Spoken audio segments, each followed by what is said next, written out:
Assalamualaikum warahmatullahi wabarakatuh. Sahabat, selamat datang kembali di channel Alunan Pagi. Nah, di sini kita akan membahas tentang 5 ilmuwan yang masuk Islam setelah temukan kebenaran Islam. Sahabat, ilmuwan yang baik adalah orang yang berkompeten dan terpelajar yang sangat ahli di bidangnya. Mereka adalah orang yang sangat berdedikasi atas apa yang dipelajarinya. Para ilmuwan tersebut sering melakukan penelitian ilmiah untuk menemukan jawaban dari apa yang menjadi pertanyaan mereka, di mana para ilmuwan tersebut biasanya mendapatkan banyak pencerahan dan inspirasi. Salah satunya adalah dengan masuk Islam. Mereka biasanya menemukan bahwa dalam Islam penemuan-penemuan yang mereka lakukan itu terbukti. Nah, sahabat baik, berikut ini channel Alunan Pagi akan memberikan 5 orang ilmuwan yang masuk Islam setelah mereka melakukan penelitian. Salah satu ilmuwan, Jean Costai, lahir di Prancis pada tanggal 11 Juni 1910. Ia adalah seorang oseanografi dan ahli selam terkemuka. Ia menemukan kumpulan beberapa mata air yang tidak bercampur dengan yang lainnya, seperti ada dinding pemisah antara keduanya. Ia pun bertemu dengan seorang profesor muslim dan menceritakan kejadian yang dialaminya itu seorang profesor muslim, dan itu pun menjawab bahwa itu sudah ada di dalam Al-Quran. Dia membiarkan dua lautan mengalir, kemudian keduanya bertemu. Antara keduanya ada batas yang tidak dilampaui masing-masing. Al-Quran Surat Ar-Rahman ayat 19 dan 20.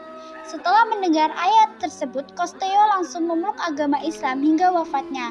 Beliau meninggal pada tanggal 22 Juni 1997 di tempat kelahirannya. 2. Maurice Bucaille. Ilmuwan ini merupakan seorang dokter bedah asal Prancis yang pernah meneliti jasad Firaun. Beliau lahir pada tanggal 19 Juli 1920. Beliau juga memimpin penelitian terhadap jasad Firaun dan menemukan sisa-sisa garam di dalam tubuhnya. Bucaille pun merilis penemuannya ini dalam sebuah buku yang berjudul Le Momie de Pharaons. Seorang penelitian medis modern, ia pun menemukan bahwa penemuannya itu sesuai dengan ayat-ayat Al-Quran. Maka pada hari ini kami selamatkan jasadmu agar engkau menjadi pelajaran bagi orang-orang yang datang setelahmu. Dan sesungguhnya kebanyakan manusia itu lalai terhadap tanda-tanda kekuasaan kami. Al-Quran Surat Yunus ayat 92.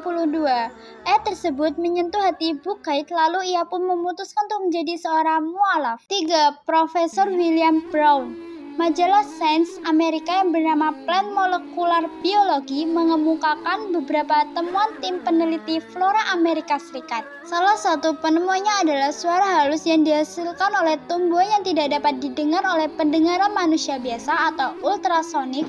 Pada akhirnya suara tersebut dapat dikenali dan direkam dengan menggunakan peralatan canggih. Para peneliti pun mengubahnya menjadi gelombang listrik optik, sehingga menghasilkan serangkaian garis pada layar monitor.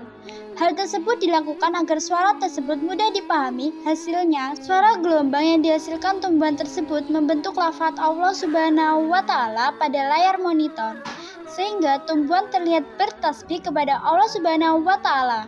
Langit dan 7 bumi dan segala isinya Maha suci Allah Subhanahu wa Ta'ala, dan tiada yang hakiki melainkan bertasbih dengan memujinya. Akan tetapi kamu sekalian tidak mengerti tasbih mereka. Sesungguhnya dialah yang paling penyayang. Al-Quran Surat Al-Isra ayat 44. 4. Fidelma O'Leary. Seorang ahli saraf dari Amerika Serikat mendapat hidayah dan masuk Islam setelah meneliti saraf otak manusia. Bahwa sebagian saraf otak manusia tidak dapat dialiri darah, tetapi Fidel berpendapat bahwa setiap saraf dan otak manusia pasti dialirkan darah agar dapat berfungsi dengan normal. Hasil penemuannya menemukan bahwa otak dapat dialiri darah ketika sujud dalam sholat. Hal ini menunjukkan bahwa orang yang tidak sholat, maka otaknya tidak akan mendapat cukup darah sehingga tidak dapat berfungsi dengan normal. 5. Leopold Werner Ehrenfels. Sudah banyak ilmuwan hebat yang telah memeluk Islam atas penemuan dan penelitiannya. Beliau adalah seorang psikiater dan ahli saraf yang berkebangsaan Australia. Yang diminatinya, rasa ketertarikannya terwujud dengan mengunjungi Balkan, Eropa Tenggara, dan Turki saat mereka dewasa. Saat itu, beliau biasa ikut sholat berjamaah meskipun belum menjadi muslim. Akhirnya beliau memeluk agama Islam pada tahun 1927 dan mengganti namanya menjadi Baron Omar Rolf von Ehrenfels. Sebelum masuk Islam, Leopold meneliti tentang wudhu dan menemukan fakta terkait pusat saraf paling sensitif pada tubuh manusia. Letak pusat saraf tersebut terdapat pada dahi, tangan, dan kaki dan sangat sensitif jika terkena air. Jika membasuh air pada titik pusat saraf tersebut dapat menjaga kesehatan.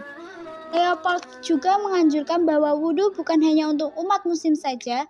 Hal tersebut merupakan perintah untuk berwudhu dalam sholat yang terdapat dalam Al-Quran. Wahai orang-orang yang beriman, jika kamu hendak sholat, cucilah muka dan kedua tanganmu sampai siku, dan usaplah kepalamu, dan basuhlah kedua kakimu sampai mata kaki. Dan jika kamu junub, maka mandilah, dan jika kamu sakit atau sedang dalam perjalanan, atau baru pulang dari toilet atau menyentuh wanita, kemudian kamu tidak memperah air, maka bertayamunlah dengan tanah yang baik lagi bersih, maka usaplah muka dan kedua tanganmu. Allah tidak menghendaki menyusahkan kamu, melainkan hendak membersihkan kamu dan menyempurnakan kamu. Nikmatilah bagimu agar kamu bersyukur. Quran Surat Al-Maidah ayat 6.